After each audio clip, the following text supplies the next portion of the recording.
Okay, let me ask you something honestly. Have you ever opened LinkedIn and opened a profile of a friend who started their career along with you?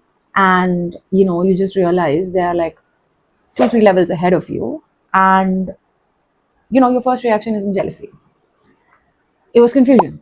Like, bro, what the hell? We just started at the same time. Same stress, same campus placements, same training badge, same fresher salary, all of this. And suddenly, this person's on like four, five different levels above you. And you're like, what just happened? What what exactly happened? How did this gap widen? You start thinking, and then slowly it might hit you. Like it did not occur in one dramatic moment. Rather, it was a slow, reasonable kind of decisions you have made, mostly practical decisions that you might have made, that contributed to this gap. Hi, I'm Namita, and I have around 15 years in tech, and I have seen this happen so many times. Like, I've had seasons when I was slowing down and I wasn't aggressively climbing the career ladder, and I really know how it feels when you see somebody else who's just started their path along with you move quite ahead. Not even move, zoom on ahead without, and you kind of stay back in, a few roles below. But it's okay. You were managing life, and that's absolutely fine. And you need to understand there is a distinction, and it's pretty normal for you, and it is really important, right?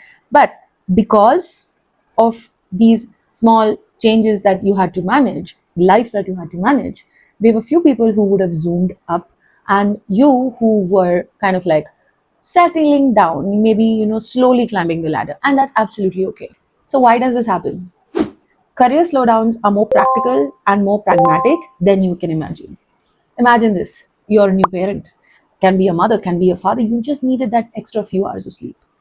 You just relocated to another country and you want stability. You want to understand the whole culture before you go ahead blazing with all guns out.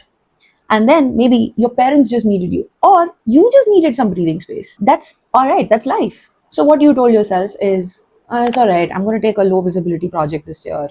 Maybe I won't ask for a promotion this year, or maybe I should just stick to my safety net for this year and not exactly start volunteering or even start talking about your expertise on calls. Just tired, and you just stayed back in the shadows. All of this, whatever you would have done, makes sense because it's in fact very mature, right? How are you going to move ahead, or how are you going to go and work on things when you yourself don't have bandwidth? It's actually a really smart move. But while you were trying to optimize, there were people who were trying to get more visible. And that's the power of compounding. While your compounding in the career paused, their compounding grew. And now, 3 to 5 years later, you see a gap that is so wide, and you're just broken, right? You're like, oh, I'm feeling so sad. My this girl or this guy used to sit in my same bench, and now he is like executive director, and here I am, just a tech lead. Now, here's the best bit: your compounding has not stopped. So it's not going to be like, oh, so she's saying that, just because we chose life, it's wrong. And, people who have been hustling through is going, I mean, they are going in their careers, going ahead in their careers and all of that.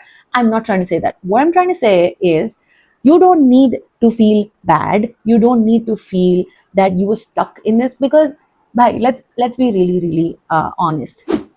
We wanted peace, they wanted hustle, and they chose that. And whatever results you get out of that is what matters. Now, in your situation, now because you are ready, now that you see that gap, and now you're ready to, optimize your life to move through in your career ladders, you shouldn't go all out and pick out all the guns and start blazing all at once. You got to have a strategy. And that strategy, my dear friends, is what we're going to be talking about in this video. So first things first, don't try to become like hustle bro 2.0. Okay, so you're not gonna hustle. All right, trust me when I say this. Do not hustle. Okay, hustling works to only a certain extent. You will feel burnt out if you start hustling more and more when you've just come out of that bandwidth deficit, you can say, right? So first thing that you need to do, please don't overreact, please don't over correct yourself. This is the time where you need yourself to be more centered, more calm, rather than acting from a place of panic. Okay, so you should not feel like, one day you're waking up and you're feeling like, oh my god, I'm behind all of these people and I don't know what I'm talking about, I don't know what I'm doing with my life.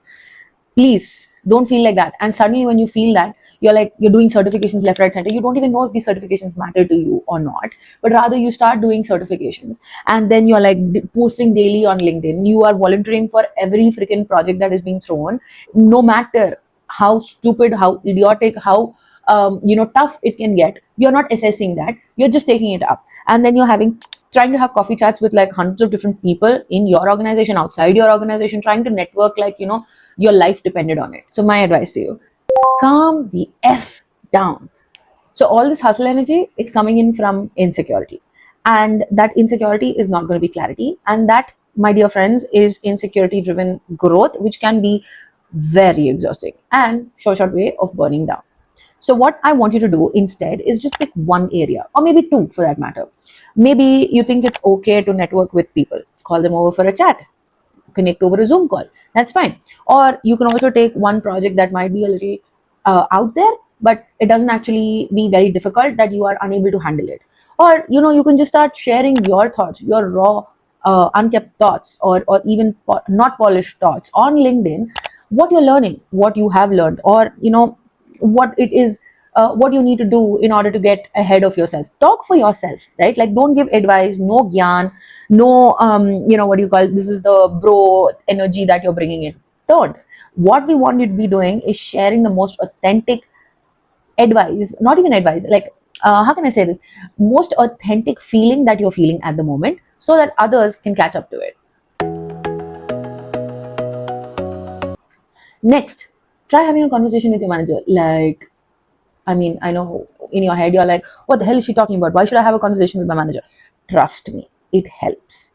So I know this sounds a little obvious, and I know you'd be shocked at how many people might think this is such a stupid idea, but this is how you start putting your self out there, because your manager right now is thinking, whatever actions that you have done so far, oh, this lady is always on the safer side of the thing, so why should I give her this most important project? So we need to change that perception what he has about you, so that you can grow in your professional space.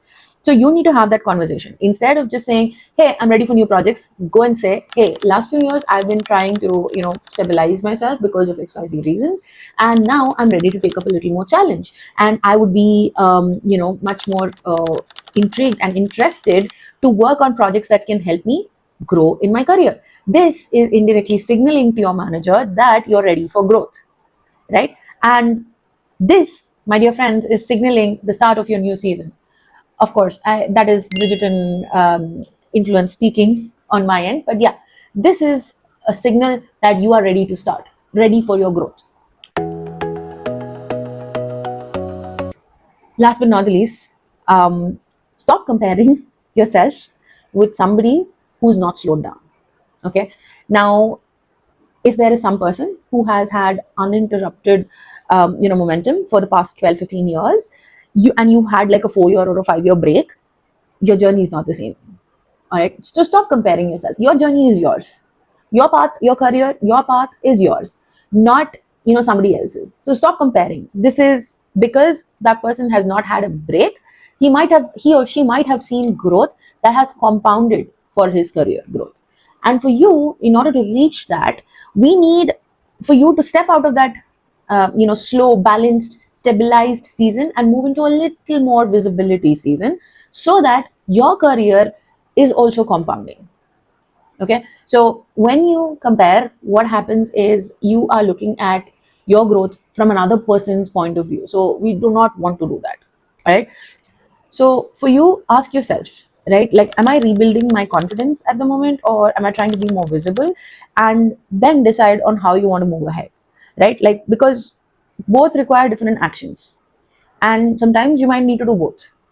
And if this conversation that I'm trying to have with you guys is hitting a little close to home, and if you are navigating tech careers and with real life that's happening around you, subscribe to this channel, because this is what I aim to do in this channel. I'm going to be talking my head off on certain things that I feel are really important for the mindset of somebody who's been working as a techie in the industry and have no one to guide them about, right? So we're not pretending that life is really linear. If you can do like 5 steps, you are achieving your goal, etc.